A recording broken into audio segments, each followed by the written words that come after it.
This is Spider-Man Team Up number 110 and 1, or 111 as it's more traditionally called. This one, it has got Spider-Man teaming up with obscure Defenders character Slayer-Man. It is written by Jim DeMatteis. When he was writing the Defenders, he was also writing this book, and there was a lot of overlap and germane stuff going on. It was a tad indulgent. Every few issues, Spider-Man, he would just be teaming up with another member of the Defenders, and then other issues would feature continuing stories with villains from the Defenders. As I said, it is a bit indulgent, but it works for me. And this one also features a bunch of the other Defenders. In fact, this issue holds a spot in my heart, as it was actually the issue that introduced me to the Defenders. It was the first Defenders comic I read. I started out reading random Spider-Mans like a lot of people do, and I think after this one I got issue 122 of the Defenders, the Elf one, and I remember being a bit annoyed because Slayer-Man, he wasn't in that issue. And the reason I got this one random issue of Spider-Man Team Up in the first place was because it was referenced in a Marky Mark comic. They refer to this story. Spider-Man, he is fighting some muggers, and then some angelic forms appear before him, and one of them is his Uncle Ben. And apparently Spider-Man has died, and they try to convince him to join them in the afterlife. But then Slayer-Man turns up, and he reveals that they are actually evil serpent-men in disguise. I like Slayer-Man. I think Jim DeMatteis puts the character through a really interesting character arc, but I'm not gonna pretend that he's like not a proper D-list character.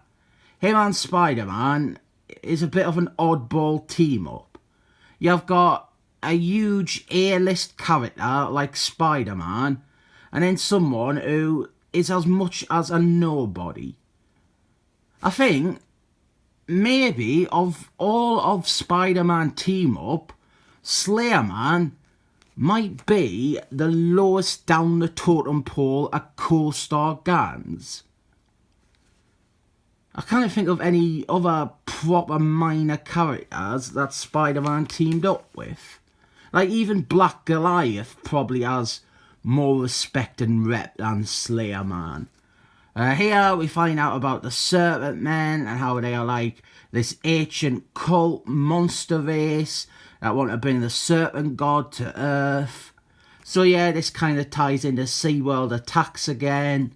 And we find out from Slayer-Man that the serpent-men, they have already captured most of the Defenders. They beat Doctor Strange and Rachel McAdams. They caught the Hulk somehow, Seaman, and then finally Etrigan the Demon and Velcro.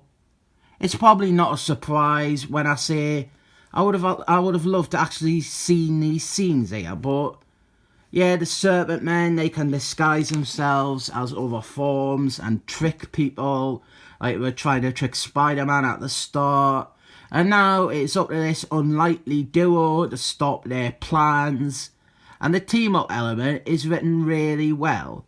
Spider-Man, he kind of hates Slayer-Man.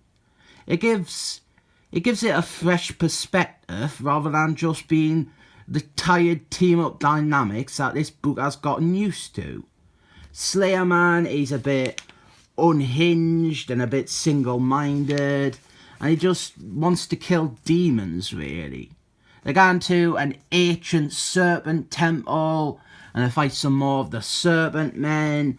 And Spider-Man, again, he thinks that Slayer-Man is proper crazy because, well, he pretty much is.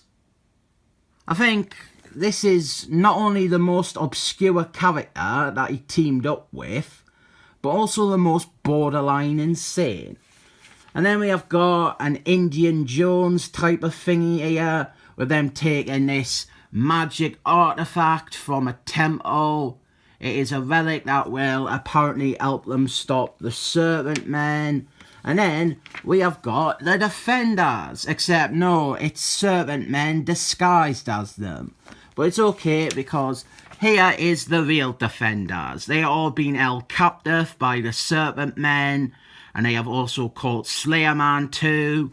So it's up to Spider-Man to save the day, and he smashes the artifact that he found, and this frees the defenders from their captivity. So now we have got all the defenders and Spider-Man versus the serpent-men. Love seeing the whole team in action. And then they deal with the cult and Slayer-Man. He thanks Spider-Man. And we're not done yet, because Spider-Man, he has been poisoned by the serpent-men. And if the defenders don't do something fast, Spider-Man will die. So it's to be continued.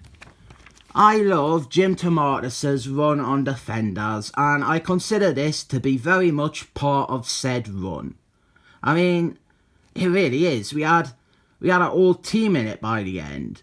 We get a nice spotlight on Slayer-Man and showing some of what makes him an interesting character. Maybe it is a lot of nostalgia talking, or maybe it is just good. I rate it 7 thumbs up.